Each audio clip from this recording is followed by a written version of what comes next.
आज मुझे किस लिए अरेस्ट किया गया अध्यक्ष महोदय? 8.5 एकड़ जमीन के घोटाले पर। अगर है हिम्मत सदन में तो कागज पटक कर दिखाए कि 8.5 एकड़ का जमीन हेमंत सोरेन के नाम पर है। अगर होगा मैं उस दिन से राजनीति से इस्तीफा दे दूंगा। जहां करोड़ों रुपया 12 लाख 14 लाख करोड़ रुपया डकार कर इनके सहयोगी विदेश में जाके बैठे हैं, उनका एक बाल बाका करने का औकात इनके पास नहीं है। गलती से गले में फंस गया तो पूरा का पूरा हाथड़ी फाड़ के बाहर। अध्यक्ष महोदय, बड़ी सुनियोजित तरीके से बड़े लंबे समय से 2022 से 31 तारीख को दिए गए अंजाम की पटकथा लिखी जा रही थी। बड़े तरीके से उस पकवान को बहुत धीमी आंच में पकाया जा रहा था, लेकिन ये इनकी जो पकवान है ये पकने को तैयार नहीं थे। लेकिन इन प्रकार इन्होंने इस आधे अधूरे पकवान को अपने लिए परोसा और बड़ी सुनियोजित तरीके से मुझे अपनी गिरफ्त में लिया है।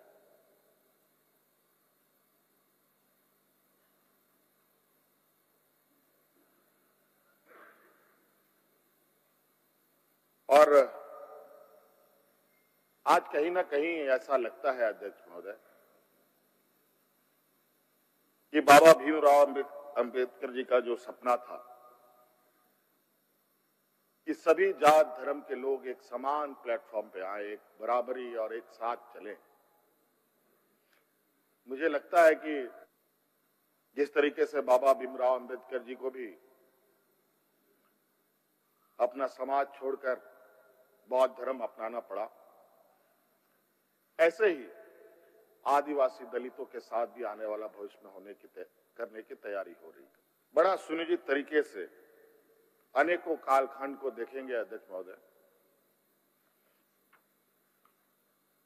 जो इन आदिवासी दलित पिछड़े अल्पसंख्यक के ऊपर अत्याचार हुए हैं, वो अत्याचार अध्यक्ष महोदय नए नए चेहरे, नए नए शक्ल, नए नए रूप में दिखते रहे हैं।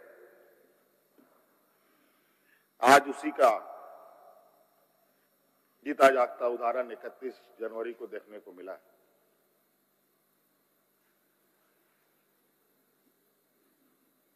और आज कहीं ना कहीं इन वर्गों के प्रति जो हमारे सत्ता पक्ष की घृणाएं हैं, ना जाने इनकी घृणाएं इनको ताकत कहां से मिलती है, ये हमारे समझ से परे है।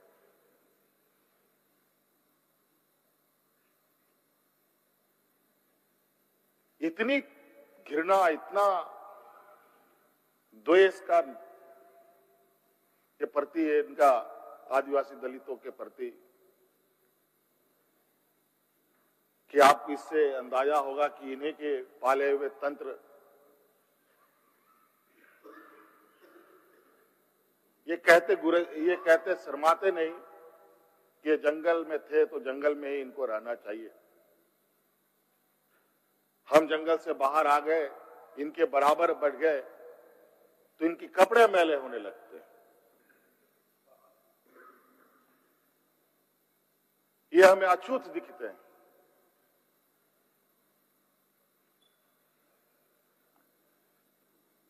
और इन्हीं विडंबना को तोड़ने के लिए हमने एक प्रयास किया था अध्यक्ष महोदय,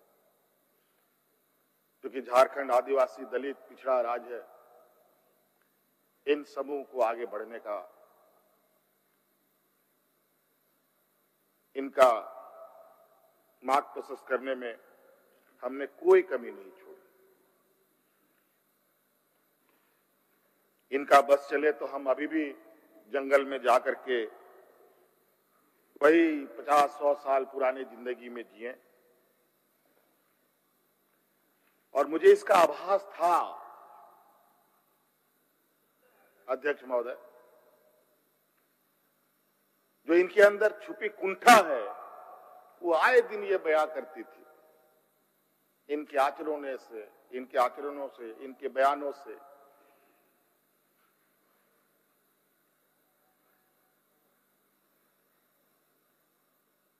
लेकिन हमने हार नहीं मानी है अध्यक्ष महोदय। इनको लगता है कि मुझे जेल के सलाखों के अंदर डालकर ये अपने मंसूबे में सफल हो जाएंगे। ये झारखंड है अध्यक्ष महोदय, ये देश का एक ऐसा राज्य है जहां हर कोने में आदिवासी, दलित, पिछड़े वर्गों से अनगिनत सिपाहियों ने अपनी कुर्बानी देकर यहां के आदिवासी दलितों की जान बचाई। देश आजादी के सपने भी ये लोग नहीं देखते थे अध्यक्ष महोदय, तब से झारखंड के आदिवासी अपनी हक अधिकार की लड़ाई लड़ रहे।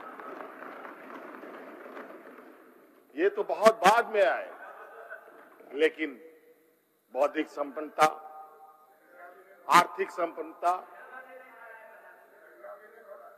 आज तक इन लोगों ने देश का गांधी टोपी नहीं पहना अध्यक्ष महोदय।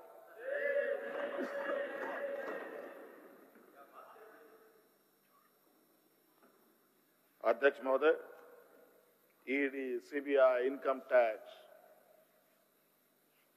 जिनको देश के विशेष और काफी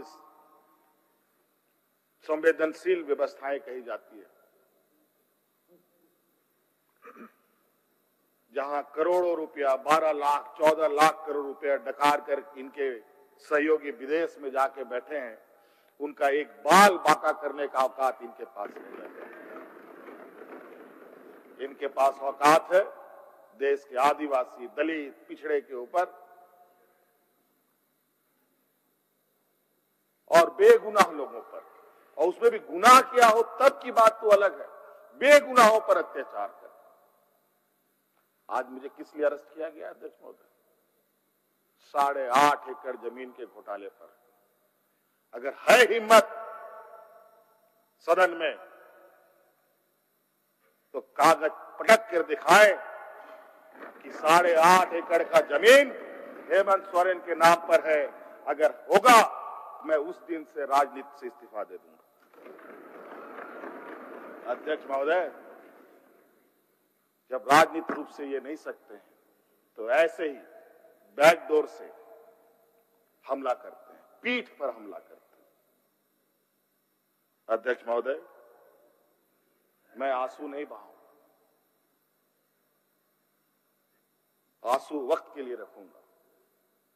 आप लोगों के लिए आंसू का कोई मतलब नहीं। आदिवासी दलितों का, पिछड़ों का, आदिवासी के आंसुओं का कोई मोल नहीं। वक्त आने पर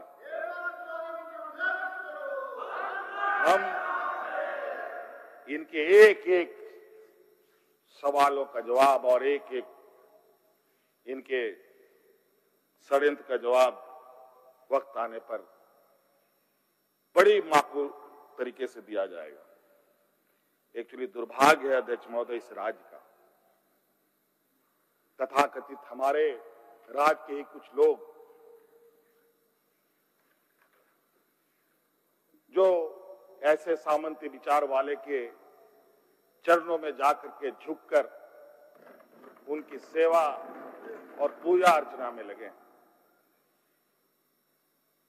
नहीं तो इस राज्य की इतनी दुर्दशा नहीं होती अध्यक्ष।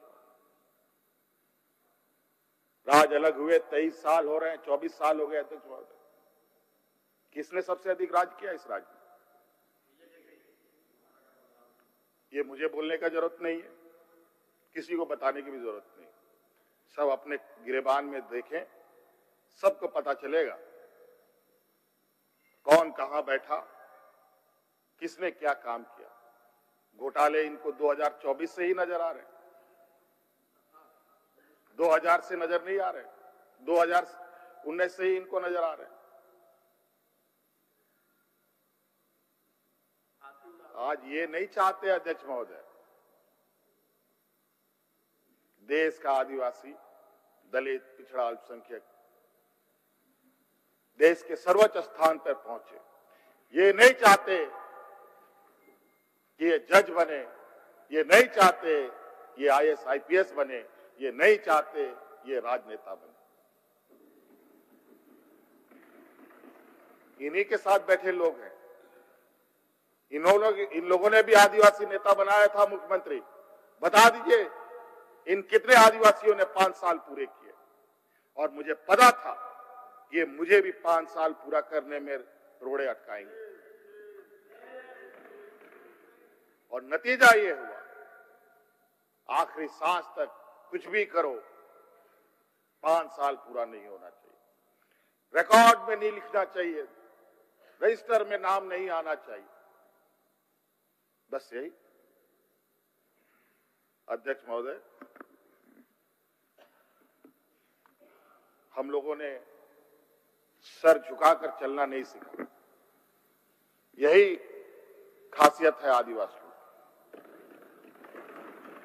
लेकिन होता है कि सरसों में ही भूत है तो साला भूत भागेगा का, माफ कीजिएगा, सरसों में ही भूत है तो भूत भागेगा का। यहां कुछ भूत ऐसे भी हैं जिसकी वजह से ये कठिनाइयों का सामना करना पड़ता है। बहुत प्रयास हुआ। जब जब हम लोगों ने अलग राज्य का परिकल्पना किया तब भी इन लोगों ने हंसी उड़ाई कि आदिवासी लोग अलग राज्य लेगा। जब हम सत्ता में आए, आदिवासी सत्ता चला पाएगा, कुछ दिनों में गिर जाएगा। मैं हवाई जहाजों में चलता था अध्यक्ष महोदय, उसमें भी इनको तकलीफ। मैं 5 स्टार होटलों में रुकता था, उसमें भी इनको तकलीफ। मैं बीएमडब्ल्यू कार में घूमता हूं, उसमें भी इनको तकलीफ।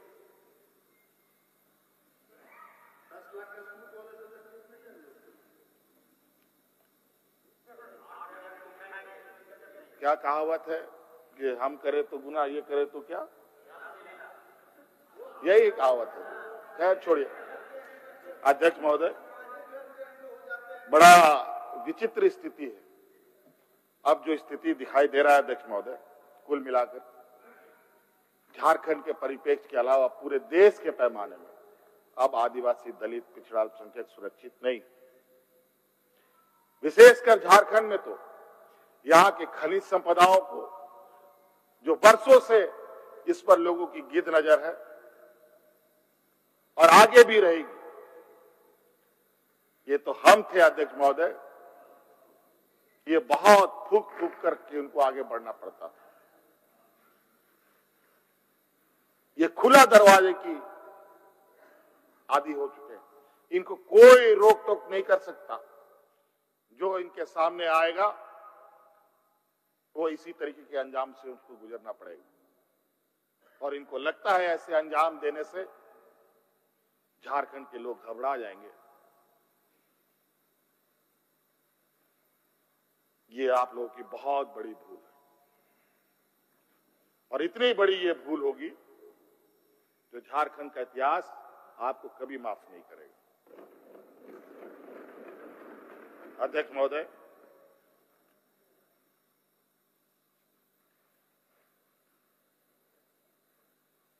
आज जो षड्यंत्र का पैमाना है वो इस कदर बड़े उसके जो दायरे बने हैं, कानून के अंदर रह करके गैर कानूनी काम करना कैसा हो, ये कर किसी से सीखना हो तो इन लोगों से सीखिए और इनके संस्थाओं से सीखिए। मैं तो कहता हूं, मैं फिर से कहता हूं कि आप लोग दस्तावेज लाइए सदन में, या आपने ईडी और सीबीआई को सपोर्ट कीजिए और कोर्ट में पेश करें। एक भी दस्तावेज अगर आप लोग निकाल के दिखा दे कि हमने 8.5 एकड़ जमीन हड़पी है, तो मैं उसी दिन राजनीति से संन्यास किया, झारखंड छोड़ के चला जाऊं। अब इनको नहीं मिला तो हमारे बीवी, बच्चों, परिवारजनों के खाता बही ढूंढने में लगे। ये पैसा कहां से आया, वो पैसा कहां से आया, ये आया वो आया। अध्यक्ष महोदय, असमानताएं देखिए इसी सदन के अंदर। जो सरकार के द्वारा उपलब्ध कराए जा रहे ऋण, जो यहाँ के आदिवासी विधायकों को कितने वर्षों के लिए मिलता है और गैर आदिवासियों को कितने सालों के लिए मिलता है।